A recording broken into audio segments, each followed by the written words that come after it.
Bueno, buenas tardes, bienvenidos y bienvenidas a este encuentro en que se hace la entrega de la máxima distinción honorífica que entrega la Universidad de Buenos Aires, el doctorado honoris causa, a nuestro querido colega, ingeniero José Luis Antúnez. Muchas gracias por estar acá, un aplauso fuerte.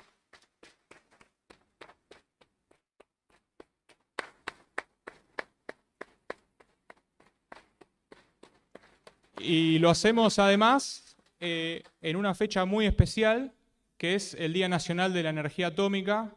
Se cumplen hoy 73 años de la creación de la Comisión Nacional de Energía Atómica, allá por 1950.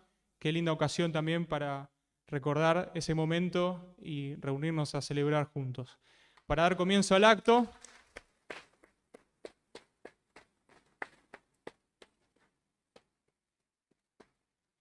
les pido que nos pongamos de pie para entonar juntos las estrofas del himno nacional argentino.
Podemos tomar asiento, muchas gracias.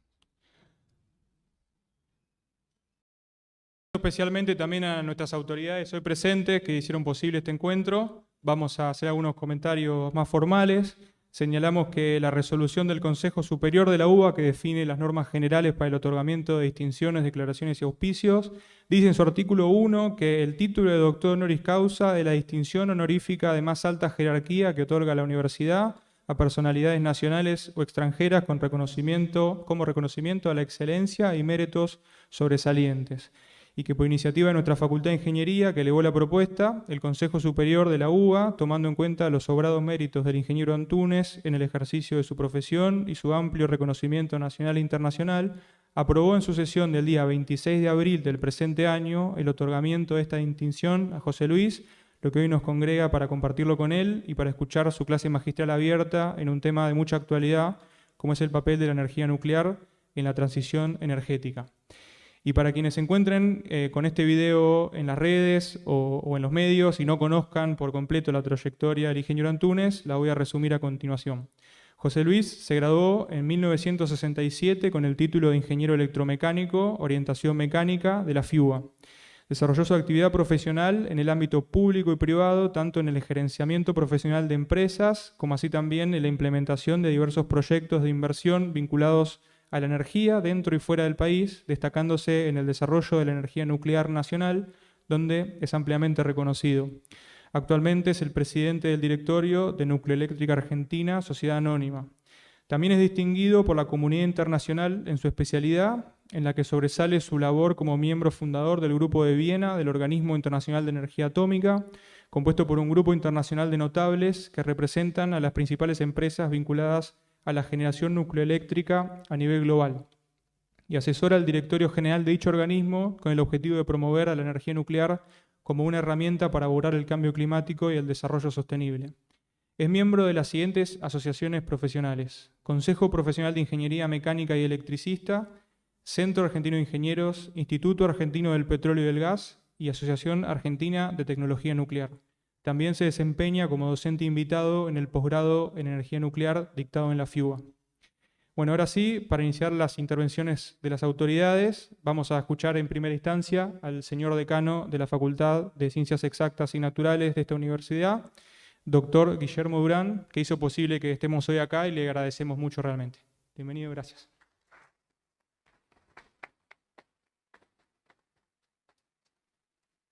Muchas gracias, buenas tardes a todos y todas. Yo venía preparado para un discurso protocolar hasta hace 10 minutos y voy a hacer un poco autorreferencial y voy a contar por qué. Pero primero empiezo por la parte más protocolar. Un enorme placer para la Facultad de Ciencias Exactas y Naturales de la UBA ser hoy anfitrión de este evento. Y como decía, yo venía a homenajear a una eminencia de la ingeniería argentina, el ingeniero Antúnez, y hace 5 minutos me di cuenta que el ingeniero Antúnez, José Luis, es el papá de Pablo, que está ahí sentado, con quien compartimos infancia, partidos de fútbol en el San Francisco de Sales, canchas de fútbol siguiendo a la Pasión Azulgrana. Así que eso me terminó de generar un recuerdo de mi infancia y de mi adolescencia. No es casualidad que el ingeniero Antúnez tenga una corbata azul y roja, por supuesto. Por eso pido disculpas por esta autorreferencialidad y por el hecho de contarles que se me vinieron 50 años encima y entonces ahora tengo un doble motivo y un doble orgullo. El primero era el protocolar y el segundo es el personal. Una enorme alegría poder estar acá en esta aula magna. Alejandro y Raúl lo saben muy bien, ahí hay otro cuervo más.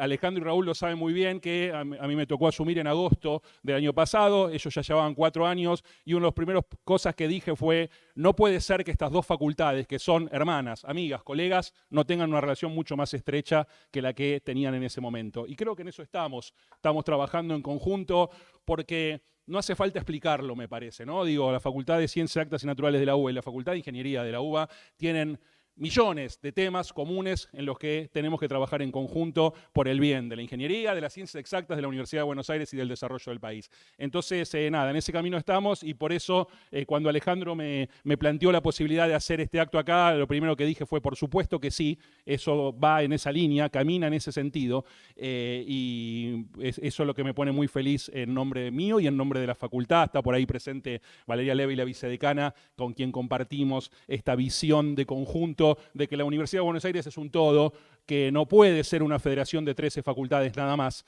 y que por eso, digamos, estamos muy convencidos y compenetrados en afianzar los lazos de nuestra facultad, no solo con la Facultad de Ingeniería, hay muchísimas facultades de la universidad con quienes tenemos temas comunes o temas conjuntos con los que tenemos que seguir trabajando para seguir mejorando nuestra educación, nuestra ciencia y tecnología y nuestra universidad.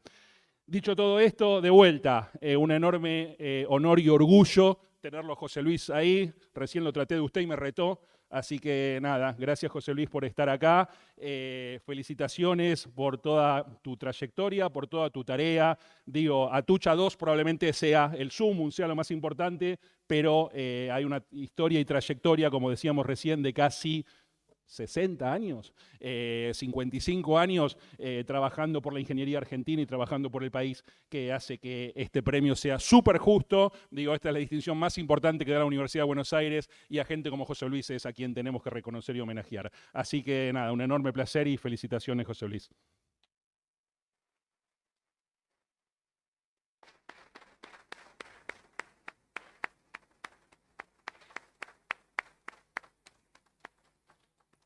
Bueno, muchas gracias, Guillermo. Vamos a escuchar ahora al decano de la Facultad de Ingeniería de la Universidad de Buenos Aires, comunidad a la que orgullosamente pertenece también José Luis. Así que Alejandro, te pido que te acerques.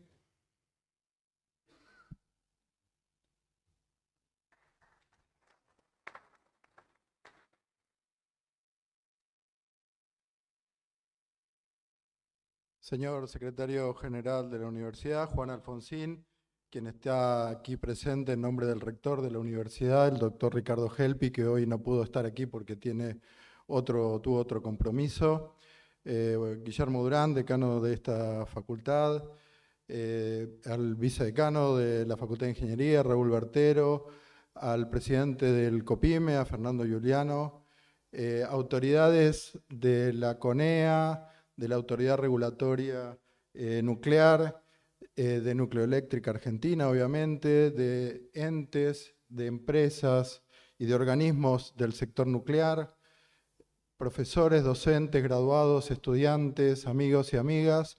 En primer lugar, felicitar al ingeniero Antúnez, a José Luis, por este reconocimiento. Lo primero que se me vino a la mente decir es que cuando empezamos la gestión con Raúl, una de las cosas que nos propusimos fue reconocer a nuestros docentes, a nuestros graduados, a nuestros estudiantes, a nuestros no docentes, que tienen seguro, muchos de ellos, tareas destacables en sus ámbitos donde se desarrollan todos los días, porque eso es lo que nos falta muchas veces para motivarnos y que nuestra propia comunidad nos reconozca. Lamentablemente eso a veces no pasa, fíjense lo que nos pasa a veces en esta Argentina, y en este camino no tengo registro que esta facultad haya propuesto a la universidad un honoris causa. Así que puede haber algún ingeniero en algún momento que lo haya recibido, pero no que nuestra facultad lo haya propuesto, y en ese sentido creo que es un doble mérito esta cuestión para José Luis también. Voy a aprovechar estos minutos que me dieron para hablar, porque pensaba, poner en valor, en contexto, la trayectoria de José Luis, y a veces nos damos cuenta, muchos de nosotros que somos docentes, que nuestros estudiantes, inclusive nuestros docentes, pasan por las aulas y no conocen su historia, no conocen la trayectoria de la institución que los cobija, y algunos de ellos muchos años. Por ende, a veces tampoco conocen y asumen el compromiso de que hay una sociedad y un pueblo que les pagó sus estudios, que el ascenso social que muchos tienen se lo merecen no solo por sus méritos, sino porque hay un pueblo que decidió financiarlos. Esto no ocurre al revés, digamos, en cuáles ocurren, digamos, ¿no? Son los menos. Y me parece que esa es una primera responsabilidad que tenemos que tener. Y en parte de esa responsabilidad es esa historia, que gracias a Dios, o gracias a la trayectoria que tenemos en nuestra Facultad de Ingeniería, en esta Universidad de Buenos Aires tenemos. Guillermo mencionó algo de que somos como del mismo padre y madre, digamos, ¿no? Así es porque los primeros ingenieros se graduaron en un departamento, que yo quiero hacer la diferencia, un poco de pica, no era la misma facultad esta de exactas, era otra facultad, donde había un departamento de matemáticas aplicadas, donde se recibían los primeros ingenieros, donde además nuestros historiadores han descubierto que la mayoría de los estudiantes y de sus autoridades eran ingenieros, digamos, ¿no? Porque la gente estudiaba ingeniería, había que empezar. Y esos ingenieros eran ingenieros civiles, como el primer ingeniero que se graduó en 1870, habiéndose creado el departamento que menciono en el año 65. El primer ingeniero fue el ingeniero Huergo, a quien en él rememoramos y recordamos a la ingeniería, con otros 12, que eran los 12 apóstoles de la ingeniería, entre los cuales el otro día me llevé la sorpresa, la última vez que di los títulos, me vino a saludar una persona con su hijo que estaba entre los que le di el título, y era uno de los bisnietos de Silveira, que fue uno de los 12, claro, esos son todos ingenieros, no le queda otra. No sé si a Antunes le pasa lo mismo, pero digo que sus hijos son ingenieros y bueno, y me llevé eso, pero los demás que están ahí seguramente, como yo mismo que no lo conocía a esta persona, pero muchos no conocen esa historia. Quizás conocían a Silveira, pero no sabían el antecesor de Silveira lo que había hecho y lo que representaba. Silveira en ese caso fue a raíz de, recuerden, no, pero para los que saben o los que no saben, en 1870 había una epidemia en Buenos Aires muy fuerte de todo lo que eran las pandemias o epidemias en ese momento, fiebre amarilla, cólera. Fíjese, 150 años después festejamos los 150 años de la ingeniería justamente en medio del COVID. Pero en ese momento los problemas eran sanitarios y esos ingenieros trabajaron sobre toda la infraestructura sanitaria argentina. Obra Sanitaria de la Nación surge a partir de eso y esos ingenieros trabajaron, tenemos sus tesis en la facultad. La historia continúa con Huergo, quien era una persona que alguna vez escuchándolo a sus descendientes que van a la facultad, y están bien presentes, y además los estudiantes se chocan con una estatua de Huergo en las escalinatas de la facultad, así que tienen que sospechar que alguien que lo que está ahí es importante. Y ese es Huergo. Pero Huergo era multifacético, y en una de estas charlas escuché que, claro, era lógico, Huergo tuvo un proyecto muy significativo para la Argentina, que fue el puerto de Buenos Aires, que compitió contra Madero. Siempre cuento esto en las juras, así que ustedes por ahí no lo escuchan porque no van a venir a ninguna otra, pero los que vienen a la jura los escuchan. Y siempre pregunto a la audiencia quién ganó esa disputa. Huergo era un ingeniero, Madero un empresario. Todos dicen el empresario. Y así fue, el empresario ganó el puerto, el diseño del puerto de Buenos Aires. Fue una disputa pública al principio del 1900 y algo. Pero el puerto que hubo que hacer fue el puerto de Huergo. Puerto Madero al tiempo se dieron cuenta de que no servía para las embarcaciones, para la logística, para todo. Y eso terminó siendo unos restaurantes gracias a Menem, porque fue mucho después eso. Entonces, ¿y cómo resolvimos los argentinos? Esto no lo inventé yo, lo leí, me pareció genial. ¿Cómo resolvimos los argentinos la disputa de ese momento? Hay una avenida que de un lado se llama Huergo y de otro lado Madero. Fíjense que es la misma. Ese ingeniero Huergo terminó su vida, fíjense esta cuestión multifacética de estas personas, y estoy haciendo esta historia porque lo estoy queriendo poner al ingeniero José Luis en este podio de estas personas también con ellos. Eran personas que hacían ellos las cosas, que estudiaban. Huergo, en esas charlas que a veces escuchamos, Huergo no había estudiado de puertos. De hecho, Madero tuvo que traer ingenieros de los últimos de Inglaterra. Y Huergo se tuvo que poner a pensar, no se lo habían enseñado en la facultad. O sea, era gente que se encargaba de aprender lo que había que aprender y hacerlo. Eran emprendedores, eran emprendedores. En esa historia de Huergo terminó en la parte petrolera. La parte petrolera, en el año 1922, festejamos los 100 años de YPF. Pero Huergo terminó sus días en 1911 trabajando en la extracción de petróleo. O sea, fue mutando de tareas. Extracción de petróleo que, como algunos de ustedes conocerán, empezó en Comodoro Rivadavia y dependía del área de agricultura, porque no había un área de petróleo, obviamente, y agricultura era lo más parecido que había. Y Huergo terminó esos días en esa actividad. Fíjense, YPF se crea más de 10 años después. ¿Quién es el primer presidente de YPF? El general Mosconi, un militar formado también en la Universidad de Buenos Aires como ingeniero. Otra persona que se metió a presidir YPF porque Mosconi fue uno de los promotores de la aviación que en ese momento dependía del ejército, como toda aviación empezó así. Sin embargo, le causaba mucha bronca, por decirlo de alguna forma, que el combustible de los aviones dependiese de una empresa extranjera. Si usted lee lo que decía mucha de esta gente, hoy sería un trosco piquetero. Está bien, entiendo que cambian los contextos, pero realmente tenían un pensamiento y una forma de hacer, diría, patriótica, ¿no? Hablarles también de la primera mujer ingeniera que prácticamente en nuestra facultad, excepto algunos casos que se la ha recordado, estaba invisibilizada. Y así lo digo porque la hija de ella, la hija de la primera mujer, fue profesora nuestra, tenía otro apellido. Y un día en una reunión de profesores dijimos, ella es la hija y la mujer se estaba jubilando prácticamente.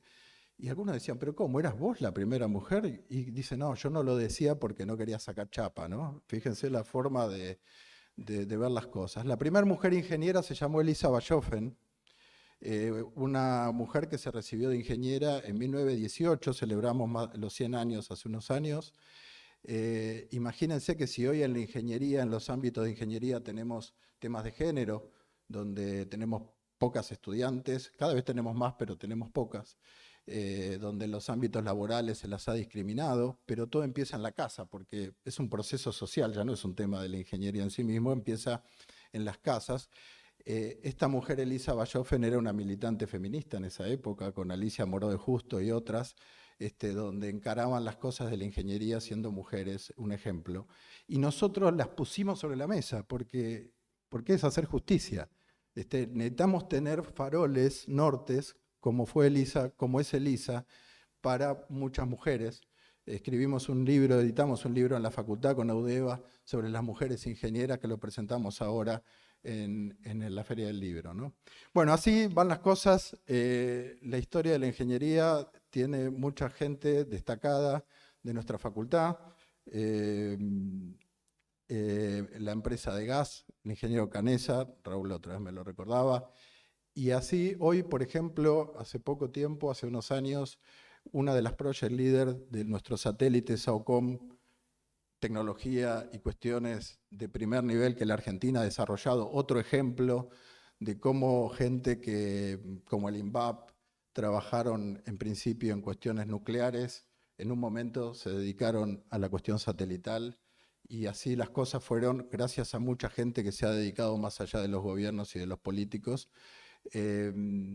Y tenemos una project leader del SAOCOM que es de nuestra facultad, así como otros ingenieros trabajan en esas empresas. Para finalizar, quiero mencionar este tema de la Facultad de Ingeniería. Cumplió 70 años en un decreto que el general Perón describe claramente en una hoja qué es lo que hace la Facultad de Ciencias Exactas, ahora sí esta, y nuestra Facultad de Ingeniería. Creo que a veces cada tanto lo tenemos que leer. José Luis, creo que toda tu trayectoria, por lo menos de la que conozco, participé de alguna de las charlas con el doctor en ese posgrado de ingeniería de energía nuclear que ustedes dieron, que dimos en la facultad. Yo esperaba ver gente grande, por no decir otra cosa, pero vi gente joven, vi mucha gente entusiasmada con la energía, y los vi a ellos explicando cómo en el año 88, cuando falló Atucha 1, tuvieron que arreglárselas para reparar un reactor que la empresa Siemens se había borrado prácticamente, y que si no lo hubieran podido reparar, y el plan nuclear, anda a saber qué hubiera pasado. No hubiera sido, probablemente. Opinión personal que quizás puede ser más o menos, pero debe andar por ahí. Y recién me decía José Luis que él no estaba involucrado directamente, pero que sí colaboró y que ayudó y que trabajó porque él ya estaba con temas de Atucha 2, digamos.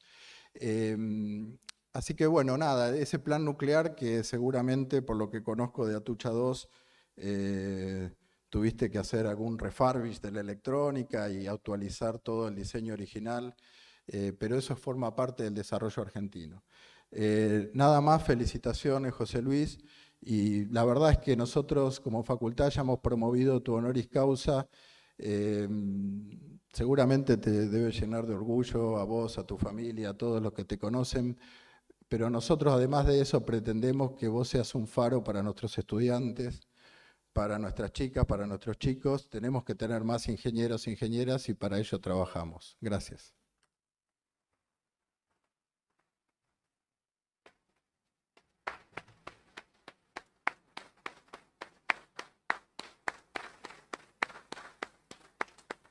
Bueno, muchas gracias Alejandro.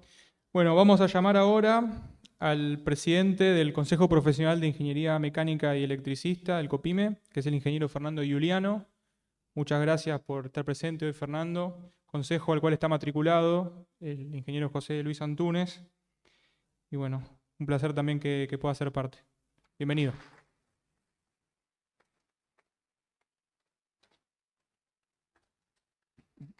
Bueno, primeramente, buenas tardes a todos y todas.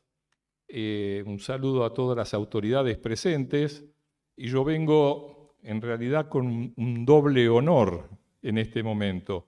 Primero, como presidente de la Junta Central de los Consejos de Agrimensura, Arquitectura e Ingenierías de la Ciudad Autónoma de Buenos Aires, que en este momento presido, y también como presidente del Consejo Profesional de Ingeniería Mecánica y Electricista, del COPIME, en el cual el ingeniero José Luis, en muy pocos días, va a cumplir 55 años de matriculado.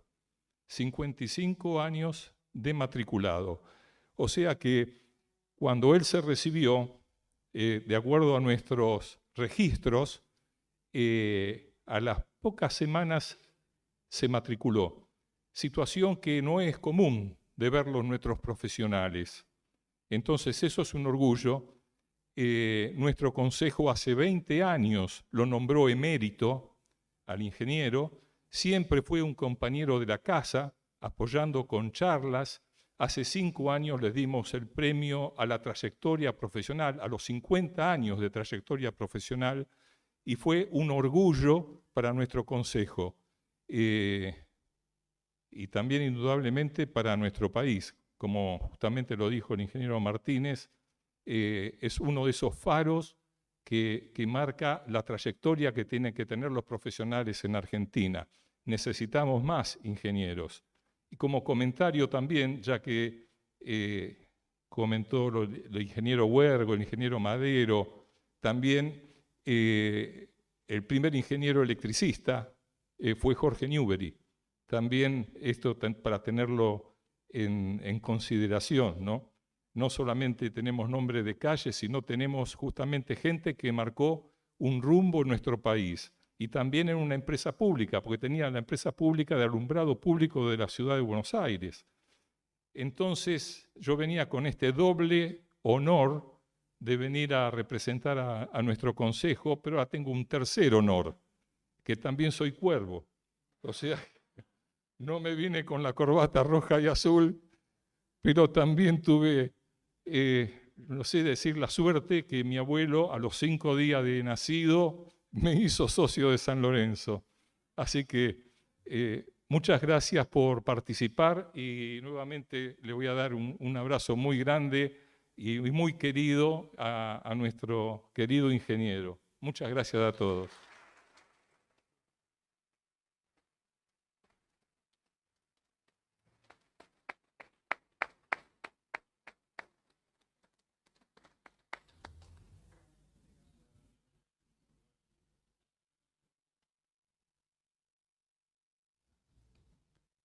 Bueno, fantástico. Muchas gracias, Fernando.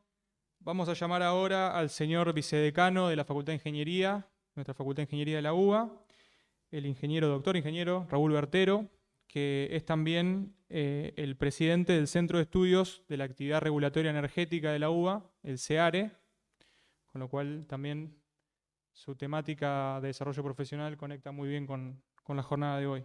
Bienvenido, Raúl. Muchas gracias.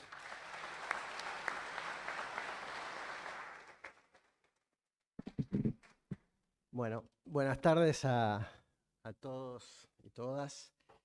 Es una gran alegría y una enorme emoción poder entregar este merecido distinción de honoris causa al ingeniero Antúnez.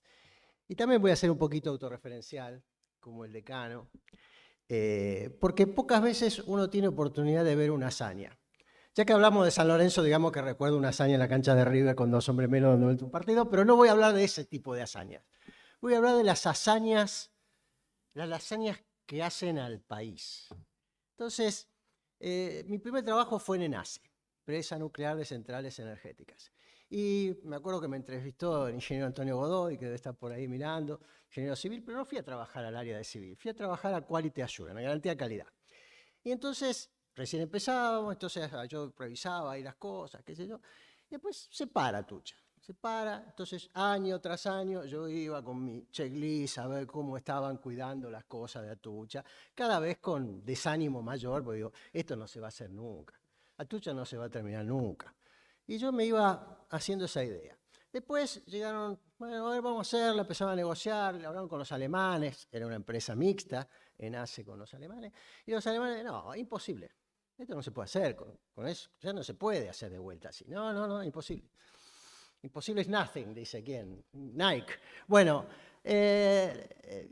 Adidas, imposible es nothing. No, resulta que está el ingeniero Antúnez.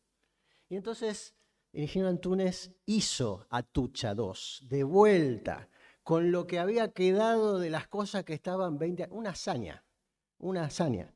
Y la verdad, claro, uno dice, bueno, no lo hace un hombre solo, no lo hace, por supuesto, está un conjunto grande de ingenieros, de físicos, de químicos, pero yo le puedo asegurar, conducir ingenieros no es tan fácil. Ahí tengo al doctor Alfonsín. Y bueno, ellos tienen 2 bibliotecas, entonces como hay 2 bibliotecas es más fácil a veces ponerse de acuerdo. Los ingenieros, probablemente los físicos también, los doctores, nos cuesta poner de acuerdo. Porque si nosotros hay una sola ley, no hay 2 bibliotecas, es la ley de Newton y si uno tiene razón el otro no. Entonces, naturalmente, no es difícil, es muy difícil conducir ingenieros. Por eso Antúnez, el ingeniero Antúnez es un ingeniero de esos grandes verdaderamente. Porque no es solo que tiene todos los conocimientos para convencer a todos los ingenieros que la dirección que él tiene es la correcta, sino que puede hacer que lo hagan. Entonces, como testigo de esa hazaña, yo estoy muy feliz. Y después estaba leyendo el otro día, bueno, reparación de Atucha, se pudo hacer con los ingenieros argentinos, 30 millones de dólares en vez de 300 millones de dólares. Le digo, Antúnez lo hizo de vuelta. Entonces, golear al Bayern Múnich es difícil, pero golearlo 2 veces, ingeniero Antúnez. Bueno, la verdad, es una persona extraordinaria. Es de aquellas personas que hacen grande al país en un área de la ingeniería nuclear, porque transición energética va a hablar ahora, ¿no es cierto?, enseguida. Bueno, uno, si hubiera que diseñar un país para transición energética, diseñaría Argentina. Litio para las baterías en el norte, vientos y espacio para energía eólica en el sur, el sol, la energía solar, todo diseñado para... Un país diseñado para la transición energética, pero lo que tenemos más importante que nada son todos ustedes que están acá. Todos los ingenieros, los doctores en física, los doctores en química, que son capaces de transformar el viento en combustibles sintéticos, en amoníaco, en metanol, en hidrógeno. Entonces, gracias, ingeniero Antúnez, porque con todo lo que usted ha realizado, ha mantenido la energía nuclear viva, cuando muchos la daban por muerta, ha mantenido la energía nuclear viva en un país donde es muy difícil conseguir recursos para mantener la energía nuclear. Así que gracias y me alegro enormemente de esta distinción de la UBA.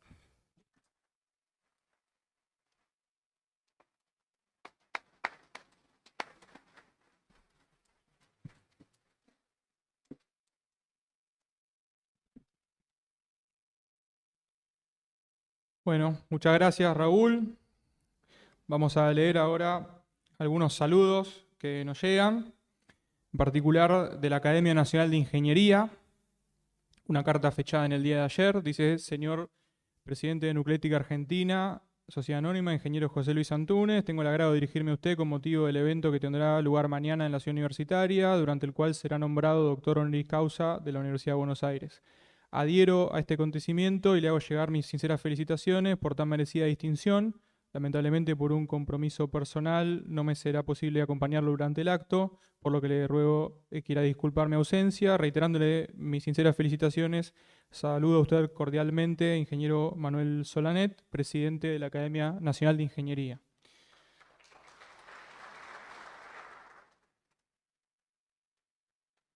Y también nos llegó hace un rato un mensaje desde el Senado de la Nación, que dice: señor presidente de Nuclética Argentina, ingeniero José Luis Antúnez, de mi mayor consideración, me dirijo a usted para hacerle llegar mis felicitaciones y adherir a su doctorado honoris causa que le entregará la Universidad de Buenos Aires, su trayectoria en el sector energético argentino y por sobre todo su rol en la diversificación de la matriz energética nacional, produciendo energía limpia y segura para los hogares de todos los argentinos y argentinas, son meritorios de tan destacado título. Su labor contribuye a estar cada vez más cerca del autoabastecimiento energético, engranaje fundamental para la construcción de un país soberano. Los saludo muy atentamente, doctor Oscar Parrilli, senador nacional.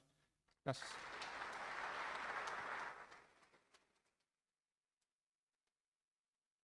Bien, y ahora tenemos dos mensajes sorpresa para José Luis. El primero nos lo envía su colega y amigo, también graduado de nuestra Facultad de Ingeniería, ingeniero Antonio Godoy, experto internacional en seguridad nuclear y otras ramas de la actividad nuclear, quien se desempeñó muchos años en el Organismo Internacional de Energía Atómica y le grabó un video especialmente a José Luis que vamos a poder disfrutar en instantes.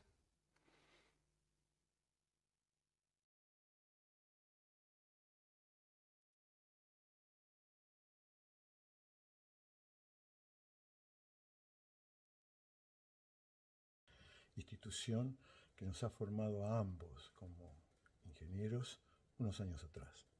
La comunidad universitaria decide así hoy, merecidamente, honrar al ingeniero Antúnez por sus logros y su trayectoria. En relación a los logros, entiendo que el más significativo, tanto para él como para nuestro país, ha sido concluir con éxito el diseño y la construcción de la central nuclear Atucha II en el año 2014. En la comunidad nuclear reconocemos en forma unánime el rol que ha jugado el ingeniero Antúnez por su capacidad de liderazgo y de gerenciamiento para conducir ese proceso. Conocemos las peripecias de ese proyecto durante más de 4 décadas. Reconocemos también la complejidad de los problemas científicos, técnicos y de gerenciamiento que hubo que resolver. Recuerdo muchas reuniones con el ingeniero Antúnez en Viena entre 2006 y 2010, en el cual discutíamos, charlábamos, conversábamos y tratábamos de encontrar los caminos para tal fin. En un país que ha sufrido muchas frustraciones, un logro de estas características debe ser destacado y también premiado. En cuanto a la trayectoria del ingeniero Antúnez, quisiera resaltar los siguientes aspectos. En primer término, su capacidad de liderazgo para conducir equipos interdisciplinarios de alta complejidad científica, técnica y profesional. Segundo, su pasión por la vocación de ingeniero para concluir cosas. Y tercero, su determinación para terminar proyectos inconclusos o atrasados. Y si es posible también iniciar nuevos proyectos. Finalmente, José Luis, desde Viena, como profesional, colega y amigo tuyo, quisiera decirte algo que todos los ingenieros apreciamos cuando hacemos las cosas bien. Well done. Y muchas gracias por lo que has hecho, por cómo sos como ser humano y esperando poder continuar contigo muchos otros proyectos.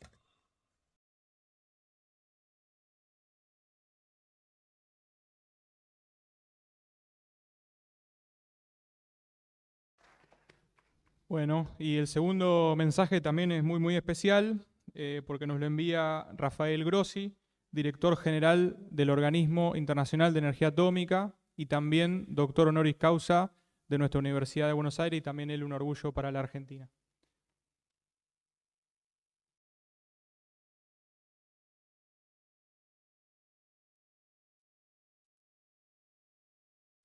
Es un gran honor para mí poder unir mi voz y mi presencia de esta manera virtual en este significativo momento en el cual se otorga a José Luis Antúnez este doctorado honoris causa de la universidad que lo vio graduarse hace ya algunos años. La labor, los logros de José Luis son bien conocidos por todos los que estamos involucrados en la actividad nuclear en la Argentina y en el mundo. Pero en pocos casos, como en el de él, existe esta unanimidad en el reconocimiento no solo de la excelencia profesional, sino también de los valores personales de quien recibe este galardón hoy de la Universidad de Buenos Aires. Quiero decirles que en José Luis Antúnez la República Argentina tiene un profesional de excelencia a nivel internacional, reconocido en todo el mundo, y también con un compromiso, con una dedicación, con una pasión que muchas veces caracteriza a los argentinos. José Luis, desde aquí, desde esta Viena que conoces bien, desde este Organismo Internacional de Energía Atómica en el cual tantas veces has colaborado, te envío un fuerte abrazo, el reconocimiento de un amigo y también el del director general del Organismo Internacional de Energía Atómica. Bravo.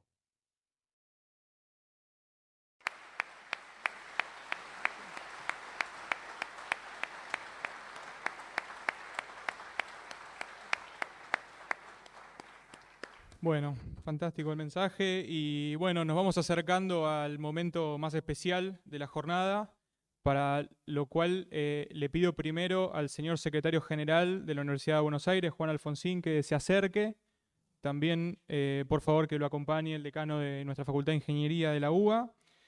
Por favor, acérquense, primera instancia.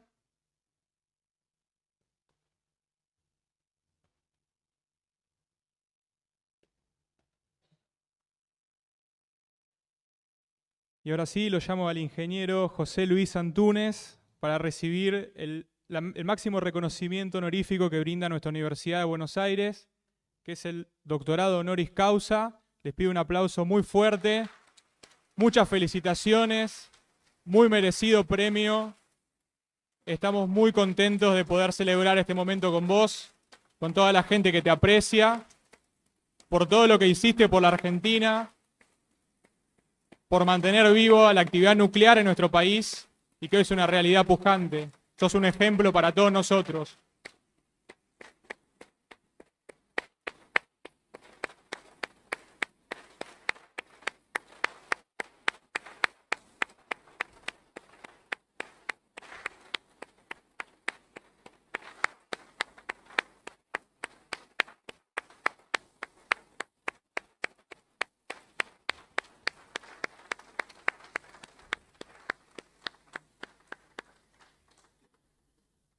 Bueno, fantástico. Le pido a José Luis que se acerque, las autoridades vuelven a sus lugares. José Luis a dedicar unas pequeñas palabras alusivas.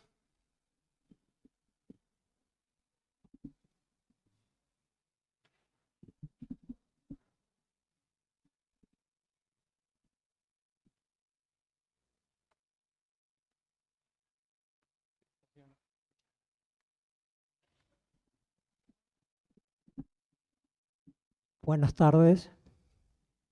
Es muy poco lo que se puede decir. Espero que no haya más sorpresas, porque además tengo que dar la clase a continuación. Así que lo único que me falta es que alguien más se haga de San Lorenzo en este mismo instante. Allá hay alguno, por suerte. Agradecimiento es poco. Emoción posiblemente sea lo que más describe mi estado de ánimo. Solo quiero hacer un par de menciones, nada más. Yo soy un producto integral y absoluto de la educación pública argentina.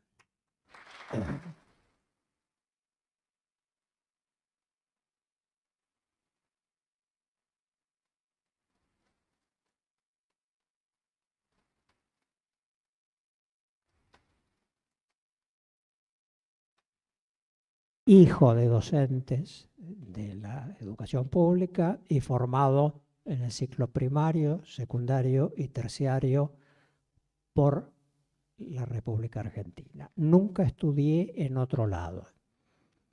Mi formación íntegra se realizó acá y tardé algunos años después de haber terminado el secundario de darme cuenta que la nación estaba depositando en mis manos un activo gigantesco, sin cargo alguno. Yo fui educado por el resto de mis conciudadanos. Ellos se ocuparon de que hubiera los fondos disponibles, como dijo el decano, para que yo pudiera tener mi educación. Así que se imaginan la emoción que me causa que después de más de 50 años de haber recibido ese activo, hoy me den un reconocimiento en lugar de presentarme una factura por la cuenta de mi educación. Esta es la primera reflexión. Entonces, no abandonemos la educación pública. Se puede ser bueno siendo de la educación pública y para la educación pública en la Argentina. La otra reflexión es la siguiente, son los agradecimientos. No voy a hacer muchos. El primero es para mi familia. Es imposible haber tenido la trayectoria que tuve sin haber dicho muchas veces, hoy no puedo, estoy ocupado, tengo que trabajar. La familia me ha tenido infinita paciencia, para arriba, para el costado y para abajo. Aún los más pequeñitos han tenido paciencia con respecto a mi actividad. Lo segundo es que mi trayectoria, que se ha mencionado, tiene una marca interesante. No es una trayectoria individual la mía. Yo he hecho muy pocas cosas por mí mismo, muy pocas cosas. Algún trabajo de asesoramiento, consultoría. El resto ha sido siempre dirigiendo grupos humanos. Grupos humanos muy grandes. Nadie hace una central, necesitó casi 50 millones de horas hombre para terminarla por sí mismo. Por mucho que uno trabaje, aunque trabaje día y noche todo el año, más de 8.350 horas no consigue hacer. Esos 50 millones no los hice yo, los hicieron otros. Y esos otros es a quienes quiero agradecer y, si me disculpan, compartir esta distinción. A todos aquellos miles de personas que han colaborado conmigo a lo largo de los 50 años. De toda extracción, los colegas profesionales y, por sobre todas las cosas, los trabajadores argentinos, que son quienes ejecutaron el 90% de esos millones de horas. Los proyectos son rara vez más de 10% ingeniería y el resto es trabajo. Los compañeros de la UOCRA, columna vertebral de la construcción, que ha sido mi especialidad.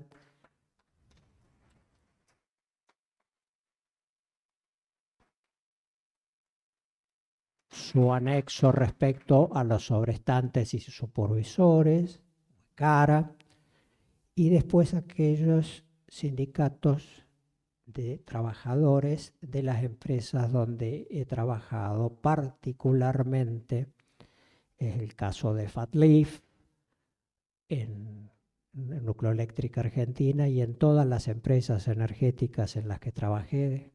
Rancener también era FATLIF. Así que los compañeros de FATLIF y sus compañeros estatales de ATE, UPCN, APECONEAN, son quienes me han permitido hacer esta trayectoria. Solo no la hubiera hecho jamás. Así que muchas gracias para quienes me ayudaron.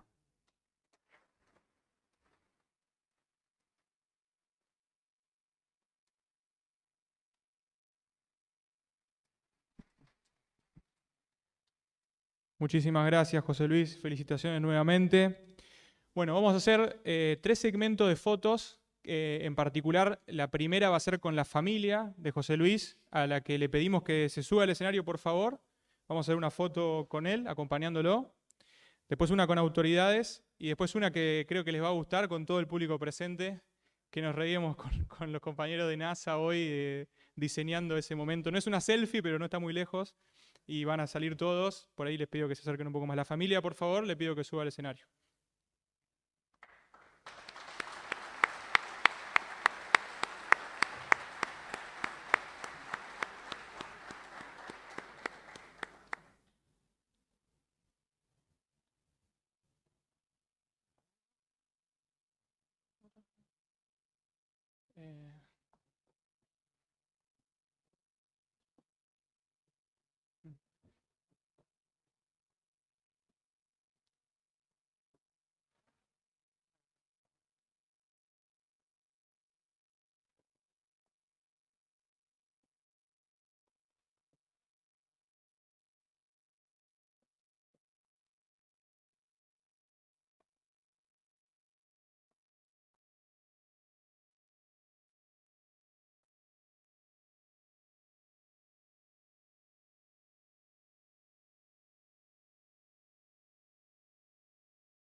Bueno, muchas felicitaciones a toda la familia.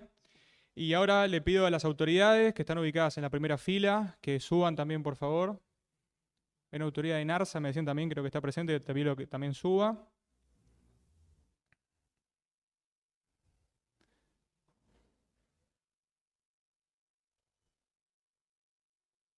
Sí, sí, sí, claro.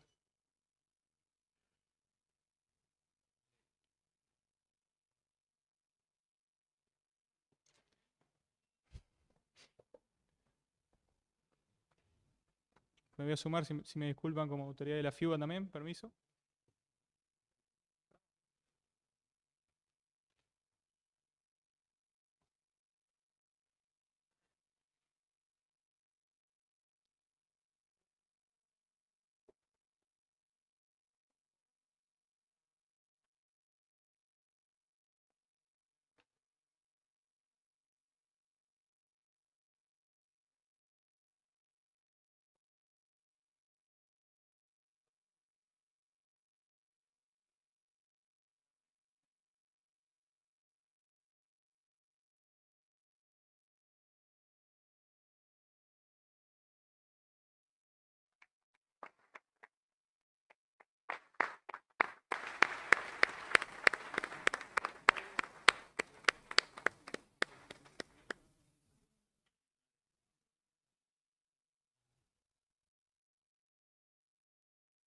Bueno, le pido a José Luis que se quede en el escenario. El fotógrafo, por favor, que se acerque, que vamos a hacer esta foto especial.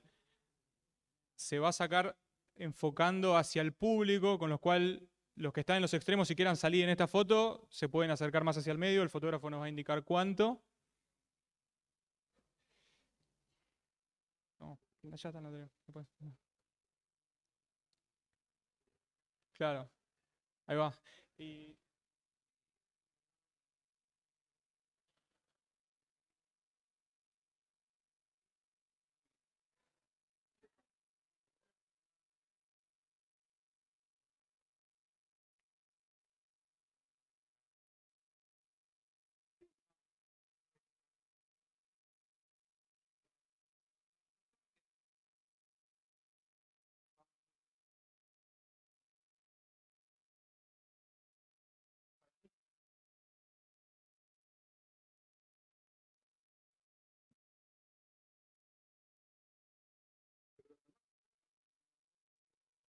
Claro, claro.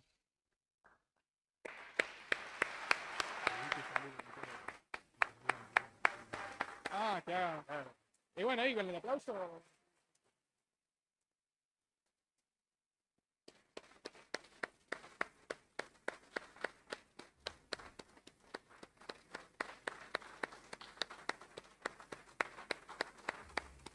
Bien, ¿listo? ¿Listo? Bravo.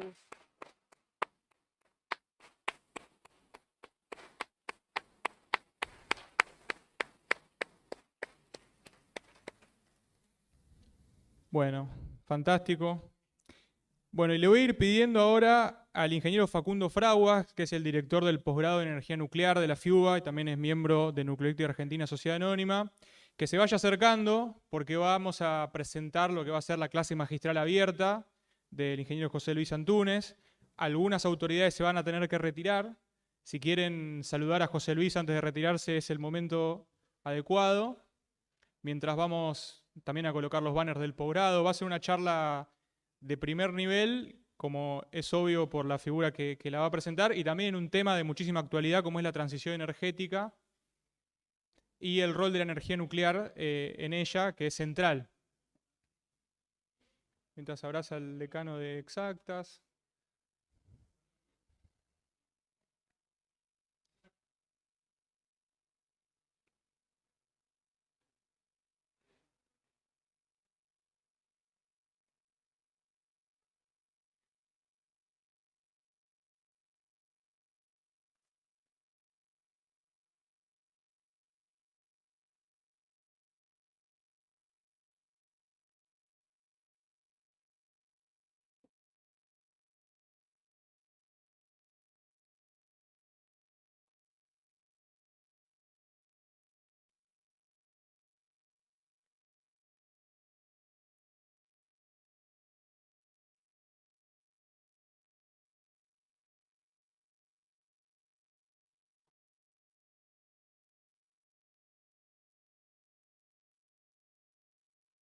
Bueno, damos unos minutitos para que salude José Luis Antúnez y arrancamos con la clase.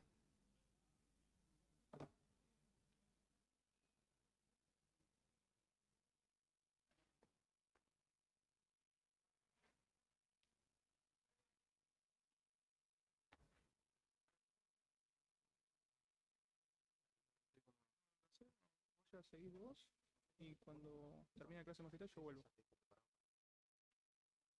¿Hablo con esto yo? No, para que ponga. Dale. Y esto. No, él tiene la bazooka. Ah, bueno.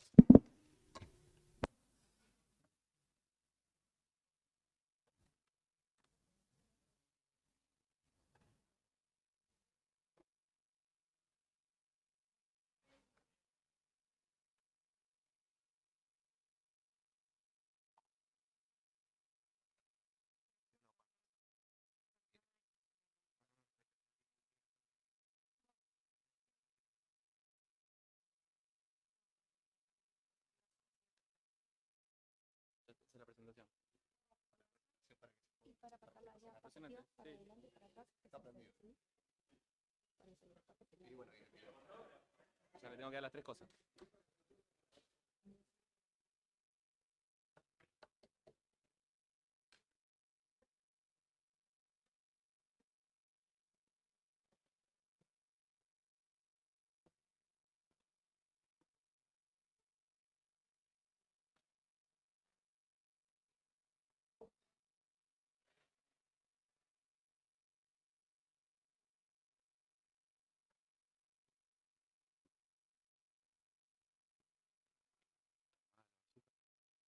Pues le hago entrega, cuando lo presente, le hago entrega. Listo.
¿Cómo estamos?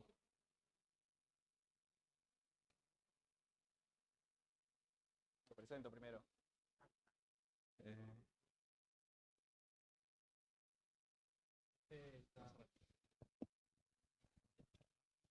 Hola, hola.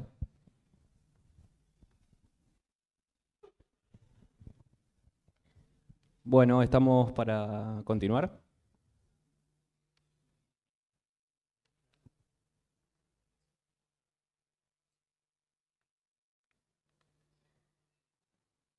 Bueno, seguimos, nos acomodamos, por favor.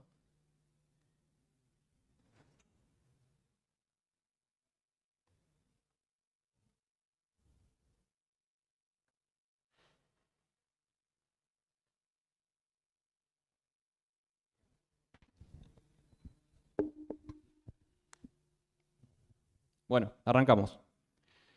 No tengo mucho más para decir de todo lo que se dijo, pero quiero mencionar que es un día muy especial, por 3 motivos principalmente, no sé cómo los quieren ordenar, pero el primer motivo que voy a mencionar es que hoy se cumplen 73 años desde que el general Perón creó la Comisión Nacional de Energía Atómica en el año 1950.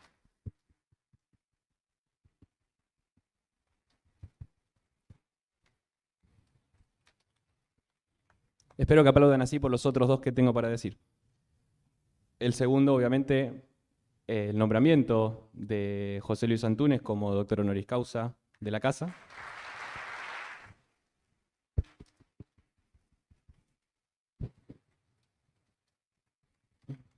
Bueno, y tercero y menos importante quizás, que todo esto es en el marco del posgrado en energía nuclear de la Facultad de Ingeniería de la UBA.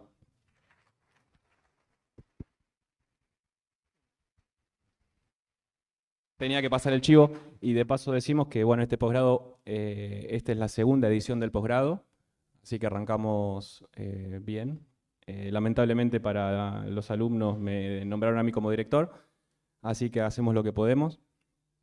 Y bueno, acá estamos presentando al ingeniero José Luis Antúnez. Quiero mencionar algunas cositas nada más, que por ejemplo Alejandro Martínez mencionó la reparación de 1988 de Atucha 1, que fue una gran hazaña en la cual José Luis, como dijo, no fue partícipe totalmente directo, pero obviamente contribuyó.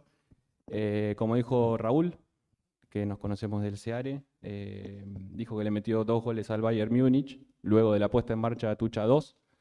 Y como habrán leído en las noticias, en este momento Atucha 2 está atravesando un momento también difícil, muy parecido a lo que pasó en Atucha 1 en aquel momento. Lo veo a Diego Garde, el gerente de Atucha, a Fernando Monserrat, el gerente general operativo, y obviamente a la cabeza a José Luis Antúnez, como presidente del directorio. Esperemos que le metamos el tercer gol al Bayern Múnich en el corto plazo.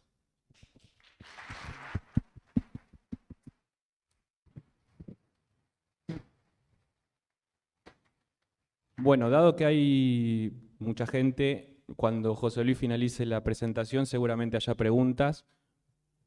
En general, nosotros hacemos que la gente levante la mano y que haga preguntas, pero va a ser bastante difícil hoy. Entonces les proponemos lo siguiente. Alumnos, alumnas del posgrado, si tienen preguntas, las pueden hacer por el grupo de WhatsApp, si quieren. Y yo las voy leyendo al final de la clase. Y si no, pueden hacer las preguntas a través del posgrado. No hay buena señal, gracias Ale, pero tengo la solución. Tenemos una red de Wi-Fi, que la red es evento, y la clave es UVA-medio 2022, UVA en mayúscula. Así que si quieren conectarse, entran al posgrado de energía nuclear, que es @energianuclearfiuba, y de ahí nos hacen las preguntas que quieran. Y nos siguen de paso. Bueno, nada más. Por último, dar la presentación. No lo voy a presentar de nuevo. Solamente voy a decir que en esta oportunidad la clase magistral de energía nuclear y transición energética la va a dar el doctor José Luis Antúnez.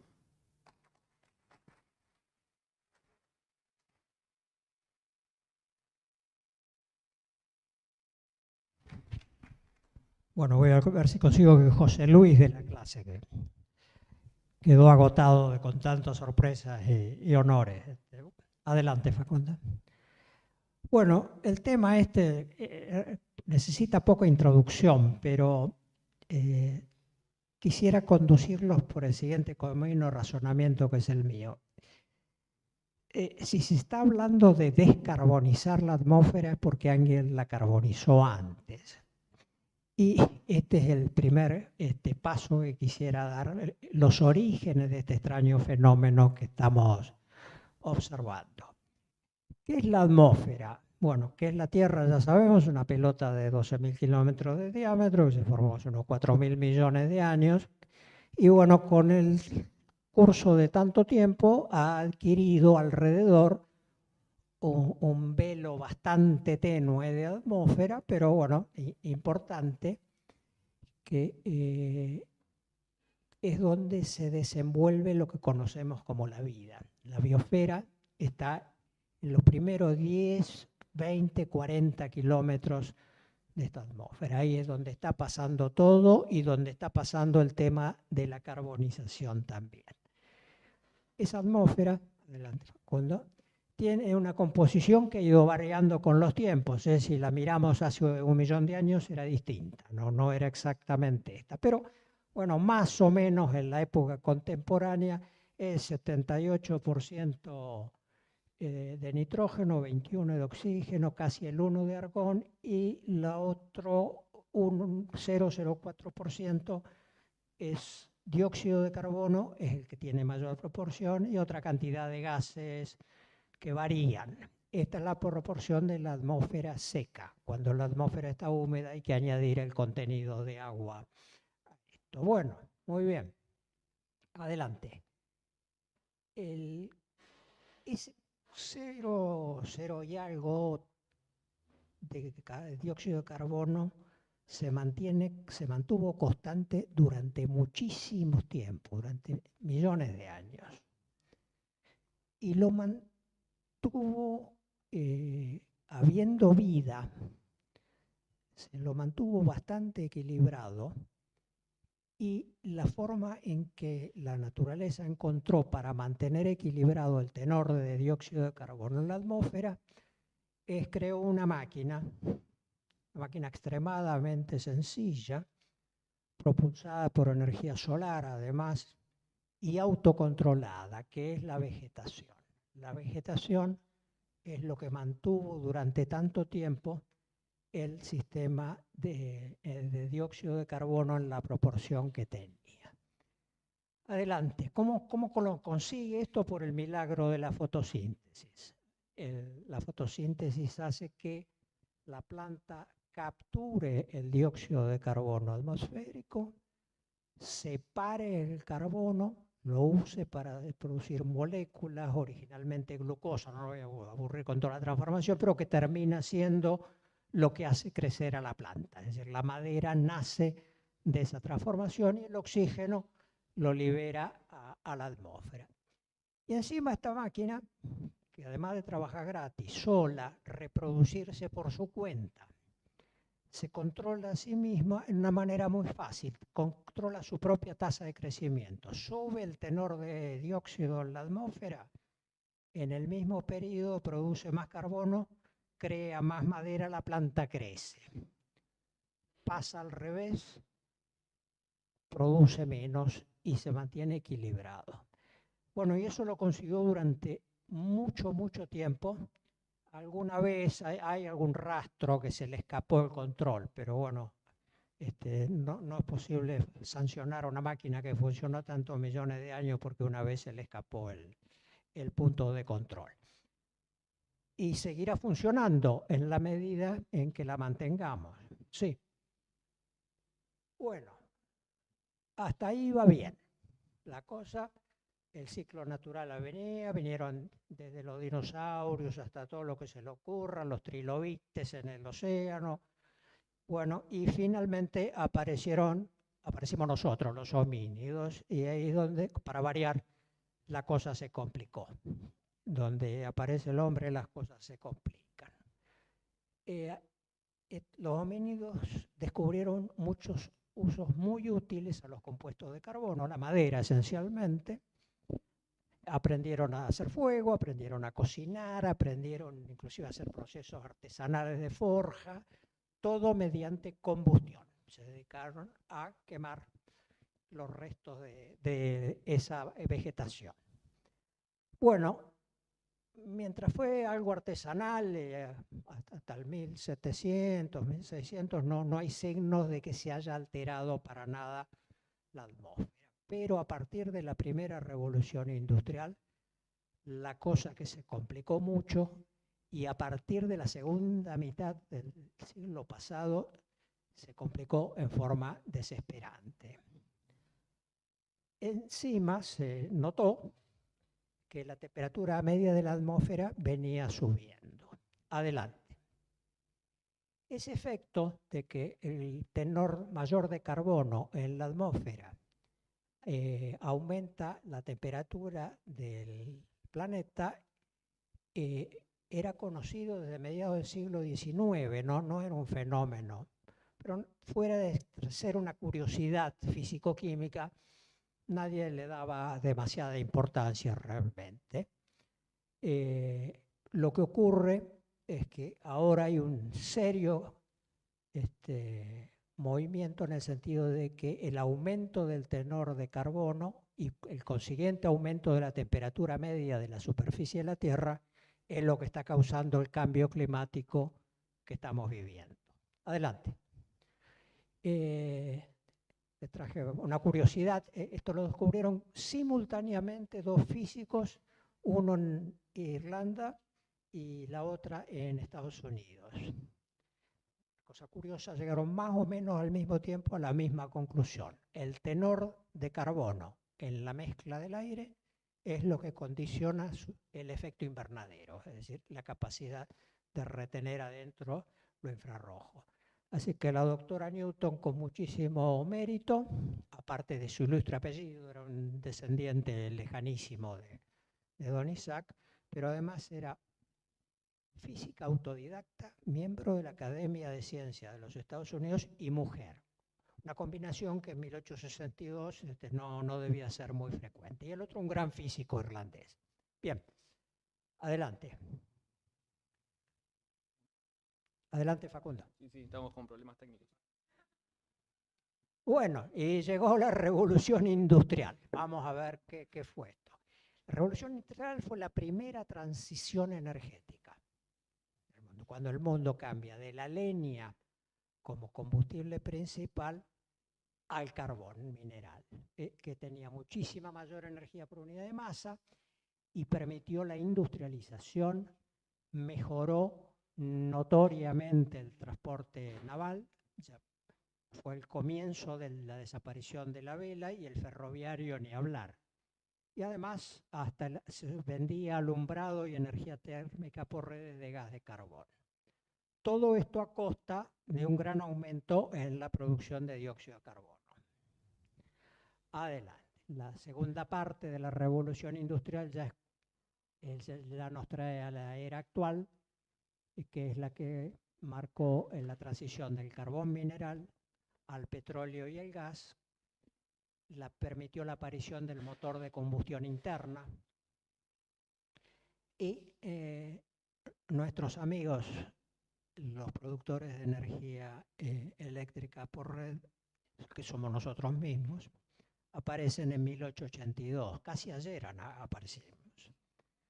Bueno, la industrialización masiva causó también una deforestación masiva y aparentemente nadie se dio cuenta que estaban destruyendo la máquina de capturar el carbono atmosférico. Y bueno, la cosa termina con las nuevas energías sin emisión directa de carbono, que es la era nuestra actual, la hidráulica, el hidrógeno, la eólica, la solar y la nuclear. Adelante.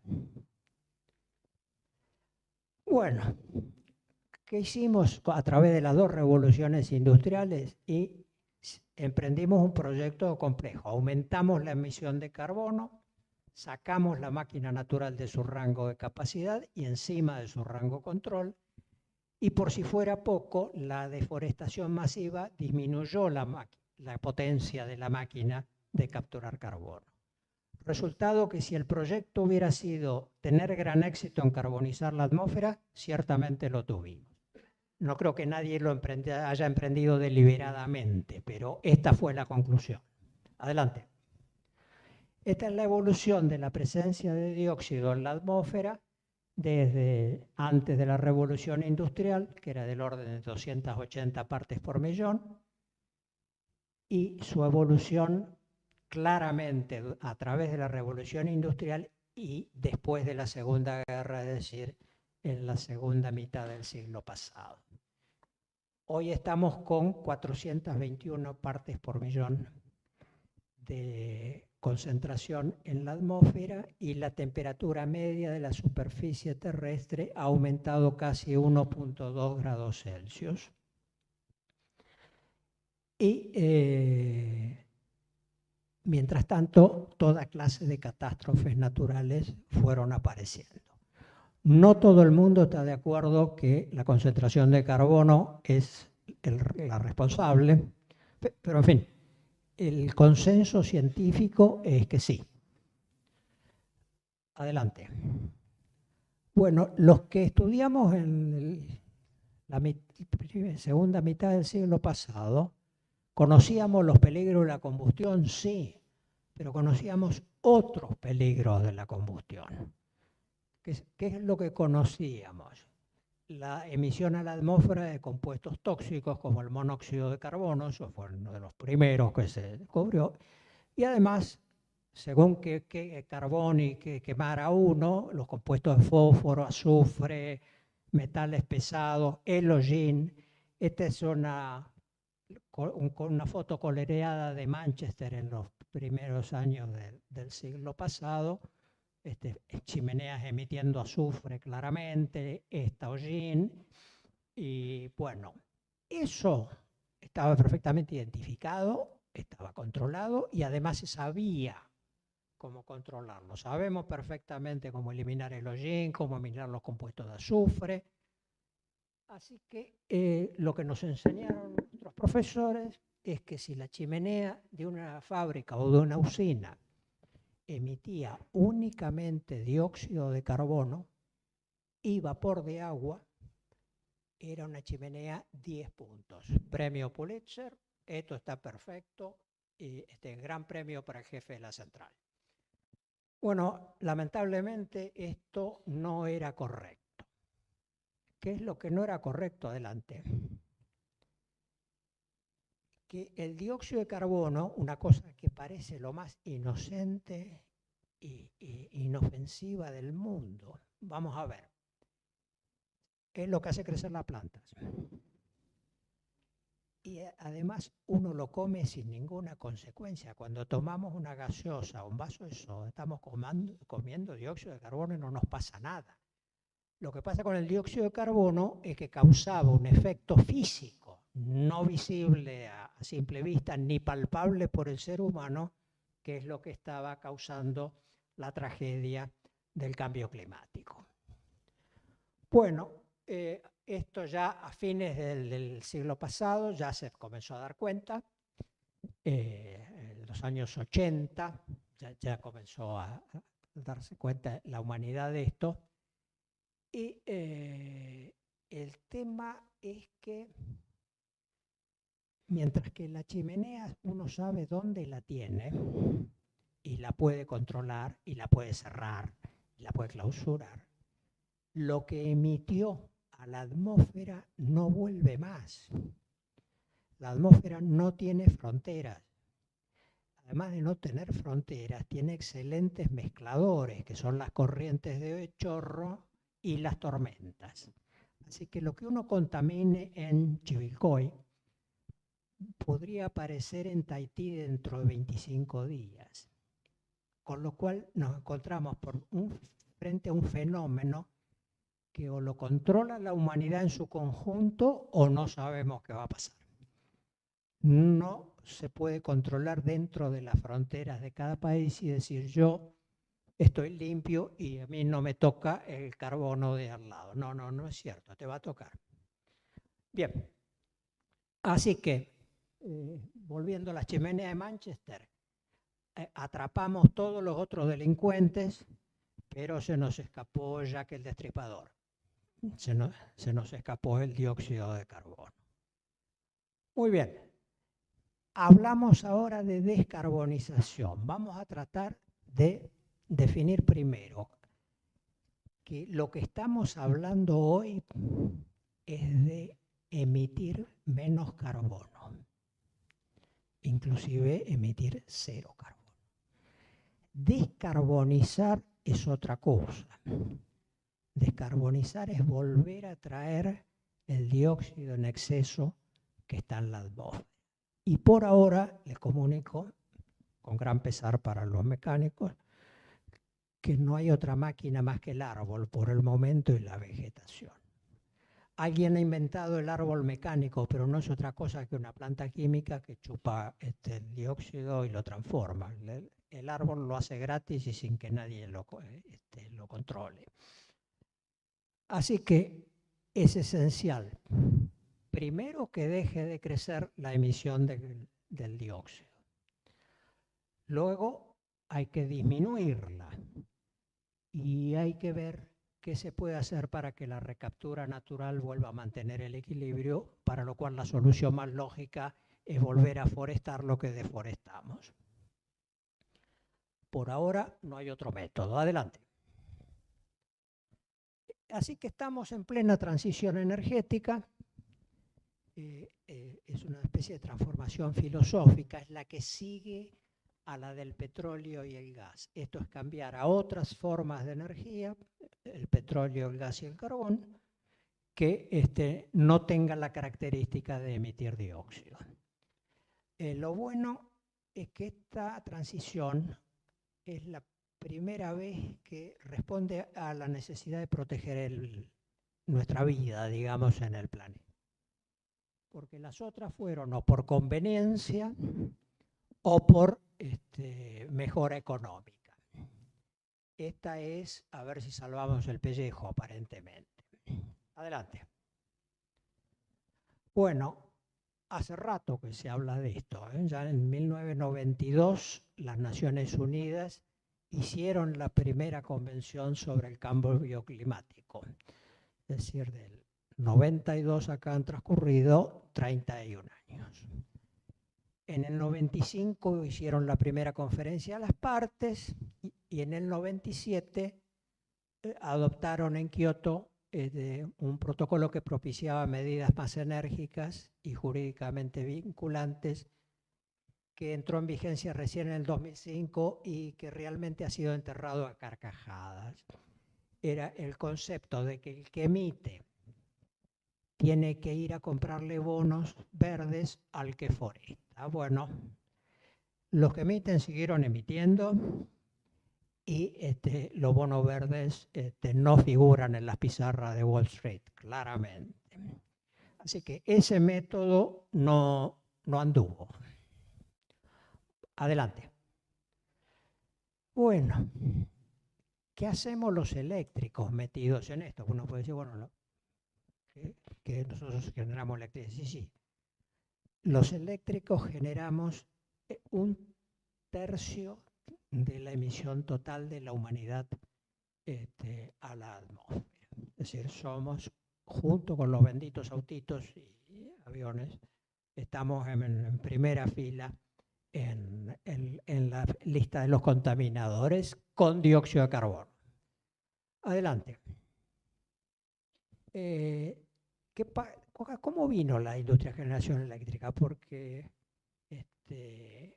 ¿cómo creció y por qué somos responsables de tanta contaminación? La distribución de energía eléctrica por red nació hace relativamente poco tiempo, en 1882. La primera máquina tenía 90 kilowatts y la red tenía 19 clientes. Hay una ligera diferencia con el equipamiento y la clientela actual. Adelante. ¿Y por qué creció tanto? Y porque la población mundial, que hasta acá, digamos casi hasta el 1900, que había más de 1.500 millones de habitantes en el planeta, ninguno de ellos había tenido jamás energía eléctrica por red. Los grandes físicos, químicos y matemáticos se alumbraban con otra cosa, no con energía eléctrica. Newton, Faraday, Maxwell nunca vieron una lámpara eléctrica. ¿Cuándo aparece este medio mágico de llevar energía a casa en forma limpia, segura y poder interrumpirla cuando a uno se le dé la gana? Recién nace acá. Y acá viene lo siguiente: nadie sabe si la industria creció porque la población creció en esta forma explosiva desde el 1900 hasta el 2000, o al revés, la demanda creció porque crecía la población, o la población creció porque creció la demanda. Pero el hecho concreto es que se disparó la población mundial y la necesidad energética del planeta. Acá tienen la curva del planeta en su conjunto. Entre 1940, no vale la pena llevar esto hacia atrás, para 1880 pues era casi cero. Y fíjense que la demanda de energía del planeta lleva una curva muy similar a la de la población. El planeta explotó en cuanto a habitantes, como vieron en el gráfico anterior. Facundo, ¿volvés una atrás? Somos hoy más de 8.000 millones de habitantes en el planeta, contra 1.500.000 cuando apareció la red eléctrica. Adelante. Y además, somos habitantes pretenciosos. La humanidad demanda no solo cada vez más energía porque somos más, sino demanda más energía porque cada uno de nosotros consume más que antes. El habitante promedio del planeta, terminada la Segunda Guerra, tampoco en la prehistoria, consumía, digamos, 160, necesitaba 160 watts instalados por habitante del planeta. Hoy hay instalados 8 millones de megavatios en el planeta, que para los 8.000 millones de habitantes significa que cada uno de nosotros tiene 1 kilowatt instalado para sí mismo. El promedio es mentiroso, como todas las cosas. Hay algunos que consumen 7 y unos cuantos que no consiguen más que 1 vatio de vez en cuando. Pero de cualquier manera, a nivel planetario, que es lo que nos interesa, esta es la cuestión. Así que la industria tiene dos vectores: de crecimiento de la población y la población que cada vez quiere más energía eléctrica. Bien. Bueno, las centrales nucleares, que van a ver que solo hago una mención tangencial, porque para eso se las explican en el resto del curso. Pero el hecho es que crecieron muchísimo en este periodo, y después vino el periodo que reunió varias cosas. Primero, la percepción de que la industria nuclear era insegura, falsa,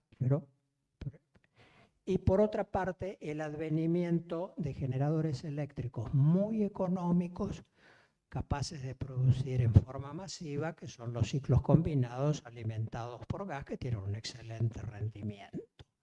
Así que el crecimiento de la generación eléctrica se orientó hacia otros sentidos que no era el nuclear. Y lamentablemente, debo decir, y lo voy a volver a repetir después, la humanidad abandonó lo hidráulico y lo nuclear. Bien. Bueno, las centrales nucleares, ¿qué características tienen? Le marqué la que nos interesa hoy. Esta no molesta. Ninguna de nuestras 3 centrales nucleares emite 1 gramo de dióxido de carbono, y si conseguimos tener 5 va a pasar exactamente lo mismo. Adelante. Bueno, ¿y con qué se alimentó la generación entonces a lo largo de todos estos años? Al principio era fácil, todo carbón. Y por mucho tiempo fue todo carbón. Pero observen algo, 100 años después, todavía el 38% de la energía eléctrica del mundo se producía con carbón. Y lo más dramático, que si me voy al 2015, estamos exactamente igual. ¿Qué es lo que pasa que el carbón no cede cuando todo el mundo sabe que es el doble de contaminante que el gas, por la sencilla razón de que tiene la mitad del poder calorífico que el gas para la misma masa? La razón es que el carbón es barato y abundante, y la máquina carbonera es una máquina sencilla. Tiene 3 virtudes muy grandes si uno se olvida de la emisión de dióxido de carbono. La humanidad tiene a una la obscena tasa de consumo de carbón al año que hay hoy, que son casi 9.000 millones de toneladas al año. Tiene reservas para 500 años certificadas. Así que por el lado del agotamiento, no esperen que se agote el carbón. Adelante. Bueno, en el 2015, lo hemos bautizado humorísticamente el gran susto. Habían empezado a hablar en 1992, seguían hablando en el 2014 y seguía subiendo la inyección de dióxido de carbono a la atmósfera. Las cosas andaban realmente mal. Bueno, se reunieron en París, pues siempre lugares feos para hacer las convenciones internacionales, por supuesto, horrendos. Bueno, y en medio de ovaciones gigantescas, y además de palmearle la espalda a los nucleares que estaban en la plaza, que nunca nos habían dejado entrar, de Kioto nos echaron, y vengan muchachos, que hay lugar para lo nuclear también, porque tenemos que limitar el crecimiento de la temperatura media de la superficie terrestre para que para fin de este siglo llegue a 1,5 grados. Vieron en el gráfico que está en 1,2. Estamos muy cerquita del 1,5 y la rampa de la curva indica que vamos trepando cada vez más fuerte. Y con un objetivo intermedio de 50% de reducción de emisiones para el 2035. Adelante. Bueno, y ahí vino la temible orden para los eléctricos. Acá nos crucificaron realmente. ¿Qué nos dijeron? Ustedes son el 33% de la contaminación del mundo, que ya hemos visto, y así que ustedes en el 2050 tienen que generar energía eléctrica con emisión cero de carbono, no poquita emisión. 0. Y de paso en el camino, para el 2030-2035 me baja a la mitad la emisión actual. Una orden que en el papel luce divina. Adelante. ¿Esto a qué equivale? A ver, perdón, volví una atrás.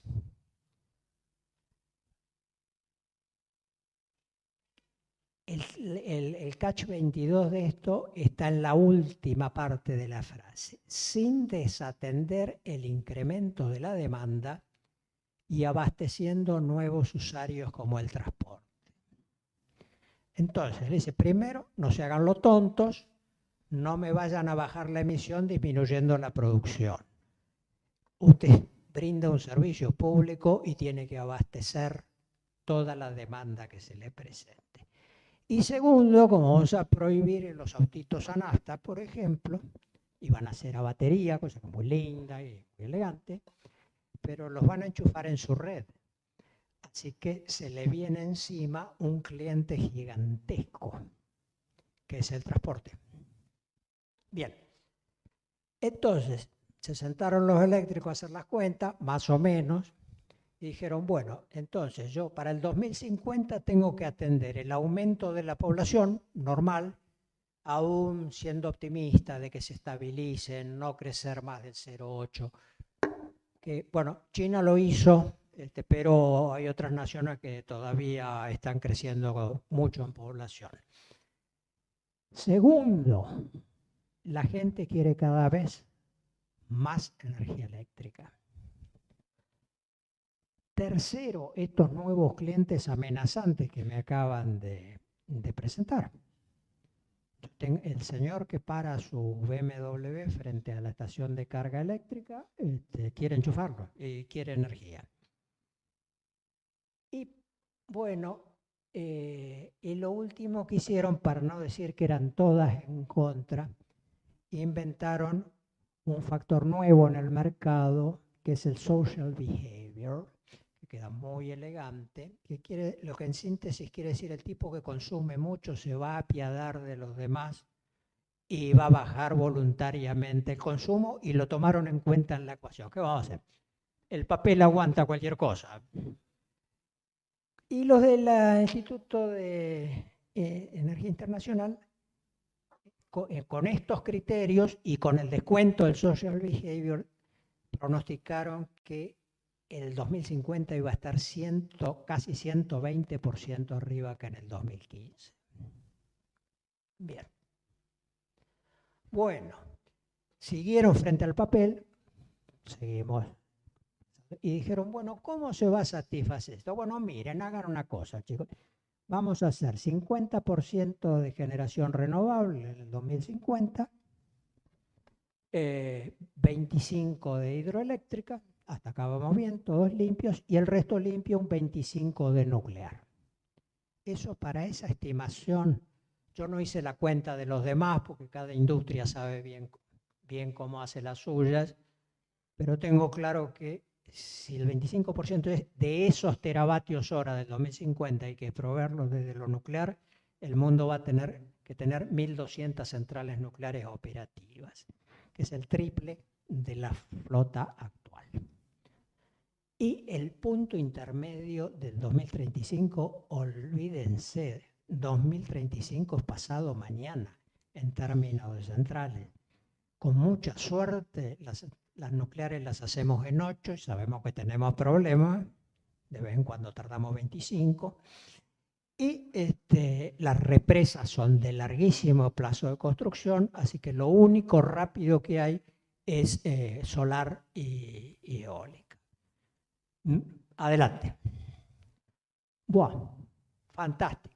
Se fueron de París, se citaron en Glasgow para la próxima, otro lugar espantoso para tener el convenio. Y cuando llegaron, empezaron las preguntas. ¿Y qué hicieron? Y nada, sigue subiendo la emisión. Bueno, pero hemos hecho una punta de plan. Fantástico, muy bien. Así que, ¿qué paliativo adoptaron? No solo no se había cerrado una carbonera en el mundo, sino que en aquel momento de Glasgow había 300 carboneras grandes en construcción en el mundo y el consumo de carbón siguió aumentando. Punto A. Muy bien. Entonces dijeron, bueno, vamos a hacer una concesión. Vamos a permitir que el gas natural se siga usando por lo menos hasta el 2035 por ahora, siempre que se use para sustituir carbón.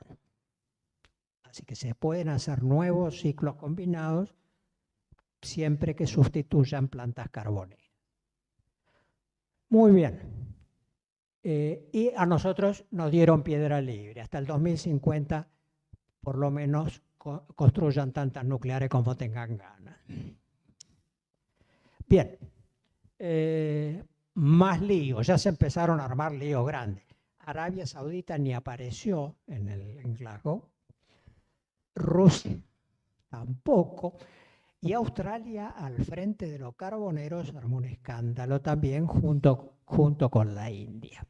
¿Qué dicen los países que consumen mucho carbón? Dicen, ustedes, respecto a los desarrollados, contaminaron la atmósfera. Así que a mí me la limpia primero y después yo estudio cómo disminuyo mi consumo de carbón. Un ambiente de acuerdo fantástico. Lo que sí, hubo acuerdo en volver a reunirse en Egipto. Eso sí, en un balneario paradisíaco. Bien. Adelante. Bueno, así que allá se fueron. Este lugar no lo conozco, pero me dice que de desagradable no tiene nada tampoco. Y bueno, se intentó alcanzar un acuerdo otra vez para reducir los combustibles fósiles y lo único que se consiguió poner y no se firmó la resolución era reducir gradualmente el uso del carbón. Y llegó la era de los pedidos de plata, que son muy normales. Las naciones en desarrollo dijeron, a mí no me alcanza esto, ¿con qué pago esto? Piensen que sustituir el total de la generación térmica es cambiar, hacer 4 millones de megavatios nuevos de generación. ¿Con qué pago la cuenta esta? Bueno, empezaron, bueno, al final le dijeron anda al banco. Se propone reformar el Banco Mundial, reforma que la veo muy sencilla, decupliquen el aporte y la reforma se hace solita, va a haber dinero para hacer los proyectos de generación. Pero nadie quiere sacar la billetera, eso es natural. Bueno, y no sé si es una ironía del destino, pero la proponen, la próxima reunión es en Dubái, una nación petrolera. Pero bueno, los Emiratos tienen un mérito. Para darle algo, digo, parece una cargada, que están tratando de disminuir el consumo de carbón, gas y petróleo y se van a... Pero el hecho es que los Emiratos han instalado 4 centrales nucleares de 1.400 megavatios y por lo tanto su consumo eléctrico interno está perfectamente abastecido por energía nuclear. No usan su gas ni su petróleo. Con lo cual la reflexión de los emiratíes es, vean, nosotros paramos de quemar. Ustedes no. Yo me hago todo nuclear, no emito carbono. Ustedes no. Y yo me guardo el petróleo y el gas para vendérselo al mejor postero, que ese es mi negocio. Bien, adelante. Bueno, entonces ya vimos que en el 2022 el planeta sigue produciendo su energía eléctrica con un 60 y tantos % quemando algo. Bien, adelante. Bueno, así que, ¿qué pasó del 15 hasta Glasgow? Y pasó lo siguiente, ningún progreso tangible respecto a la disminución de emisiones. En ese momento había 200 plantas carboneras de gran tamaño en el mundo que se agregarán a las 2.400 y algo que están actualmente. A 141 años de la primera máquina, que era con carbón de Cardiff, no hay ninguna duda, y una pala, el carbón sigue siendo la principal fuente mundial de energía eléctrica. A este respecto debo observar, el negocio del carbón para generación eléctrica es más que el PBI de la Argentina, mucho más. Yo no conozco ningún hombre de negocio que renuncie a un negocio de ese tamaño voluntariamente, que diga, mire, sí, tienen razón, esto que yo vendo es veneno, acuérdense la lucha contra las tabacaleras y no se ha conseguido que dejen de vender tabaco. Bueno, y las inversiones y el plazo necesario hacen imposible cumplirlos, ya lo pronosticamos para las nucleares en el 21 y ahora las pronosticamos para lo que quieran. Así que nuestras reflexiones son dos. La primera es que cuando uno se pone metas imposibles, es una garantía que no va a hacer nada. Y la segunda, una reflexión automovilística. Estamos en la autopista correcta porque sabemos las cosas, pero estamos manejando a contramano. Así que por este camino cada vez nos alejamos más de donde queremos ir, no nos acercamos. Bien, adelante. Entonces, propuestas prudentes para lo que se puede hacer hoy. Hoy se puede hacer lo siguiente. Primero, reconocer que cada país es un caso particular y cada uno sabe dónde le aprieta el zapato. Nosotros no somos distintos de Brasil y Francia es distinta de Alemania. Cada uno, esto de andarle dando órdenes a todo el mundo idénticas, no es lo más prudente. Bueno, segundo, hasta el 2050 usar la opción de transición ampliamente. Es muy sencillo convertir las carboneras a gas y barato. Realmente lo hemos hecho acá en la Argentina. Yo convertí una máquina en Central Puerto para pasar de carbón a gas. Así que esta es una solución viable, utilizable. Implica que el señor que vende carbón renuncie a su negocio. Eso está claro. Bueno, después, combinar todas las disponibles que tengamos hoy y las podamos empezar mañana. Hidráulica, debiéramos volver a hacer centrales hidráulicas en todos lados. Solar y eólica se ha hecho mucho, pero no alcanza, hay que seguir dándole lo más que se pueda. Nucleares hay que hacer, y tenemos alguna otra cosita en la otra página que puede ser interesante. Una la menciono a título teórico nada más, pero en teoría es posible. Las resoluciones internacionales no dicen se prohíbe quemar, se prohíbe emitir. Quiere decir que si uno captura el dióxido en la chimenea y lo dispone de él de una manera racional que no lo haga volver a la atmósfera, no está cometiendo una infracción. Y la otra es quemar lo único que conocemos de uso industrial, más o menos, pero ya está más cerca, que no produce dióxido de carbono, que es la combustión del hidrógeno. La combustión del hidrógeno solo produce vapor de agua. Por ahora el vapor de agua no ha sido calificado de tóxico ni asesino ambiental, así que el hidrógeno se podría utilizar a la perfección. Como dijo uno, siempre que no lo hagas con carbón, la energía eléctrica que usas para hacer el hidrógeno, no hay que hacerlo verde, es decir, que hacerlo, pero se puede hacer.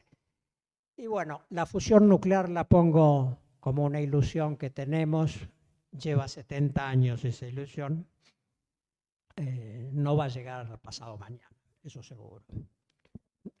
Y por último, tratar de convencer a la gente y sobre todo a los ricos de que consuman menos, cosa que me gustaría ver.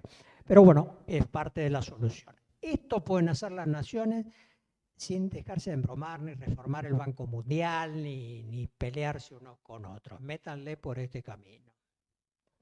Bien, adelante. Bueno, lo nuclear es fantástico en esto. Como dije, pocas centrales, muy alto factor de carga. Las centrales nucleares del mundo, siendo el 5% de la potencia instalada, son el 10% de la energía. No, excepto alguna hidráulica muy especial. Y lamentablemente una carbonera no hay nada parecido en cuanto a factor de carga. Así que muy larga vida útil, antes era teórico, hoy ya tenemos nuestra primera central, va a cumplir 50 años el año que viene, le va a extender la vida por 20 o más. Tenemos, el menú que ofrecemos hoy es entre 700 y 1600 megas, plantas grandes, y como saben, están en el mundo muy activos, y estamos en la Argentina también con un diseño propio, en reactores modulares de mediana y pequeña potencia como complemento de las centrales grandes donde no convenga instalarlas.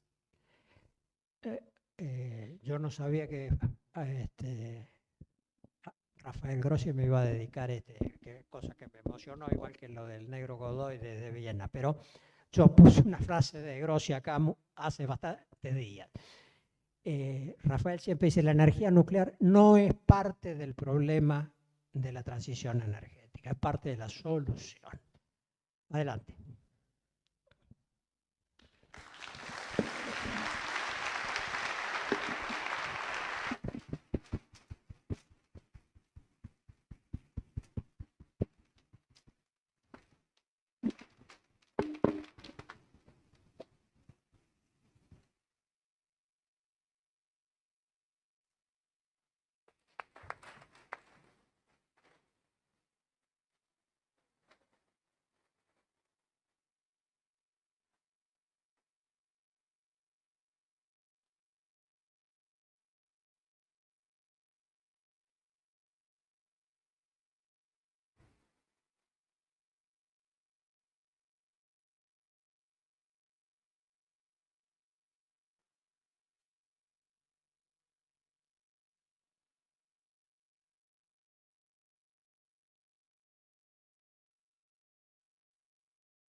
Bueno. Hola. Bueno, ahora sí. Mil gracias. Gracias por tener paciencia hasta tan tarde. Pocas veces en mi vida he tenido emociones como ha sido el día de hoy. Gracias.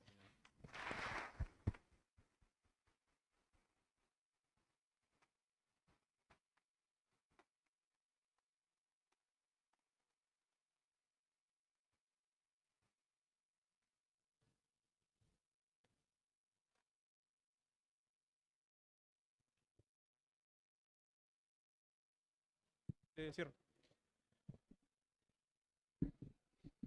¿Salimos? ¿Sí, no? Bueno, muchísimas gracias a todos y a todas. La hemos pasado muy bien. Felicitaciones, José Luis, y nos vemos la próxima. Un abrazo grande.